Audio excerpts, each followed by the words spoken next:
सबसे पहले यहाँ से हम लोग इनपुट लेंगे। इसको इनपुट के लिए मुझे इसको जो है इसको पूरा नीचे लेके जाना है। इसको नीचे इंटरनल वाला पार्ट को नीचे लेके जाना है, ठीक है। फिर इसको जब हम लोग कनेक्ट करेंगे, कनेक्ट करने के बाद हमारा जो यहाँ पे आना चाहिए वेवफॉर्म, उसका वी मैक्स लेंगे। वो वी मैक्स ऐसे करके वी मैक्स लेना है यहाँ पे। फिर इनपुट वो जितना बॉक्स है यहाँ से जो वोल्टेज होगा उसको मल्टीप्लाई करके हमारा इनपुट होगा। ये इनपुट इंटायर चेंज नहीं होगा। फिर उसके बाद हम लोग मैजिक टी का जो अब ये मेरा इनपुट हो गया, मतलब मैजिक टी के लिए ये मेरा इनपुट है। अब जैसे मान लीजिए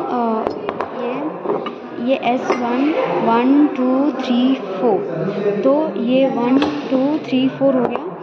तो अब मान लीजिए मुझे S31 निकालना है, तो S31 यानी कि मुझे 1 में इनपुट देना है, 1 में इनपुट देना है और डिटेक्टर को यहाँ पे 3 में कनेक्ट कर देंगे और इन दोनों को मैच लोड कर देंगे। समझ आया? क्या करेंगे अगर हम लोग को ये क्या हो गया,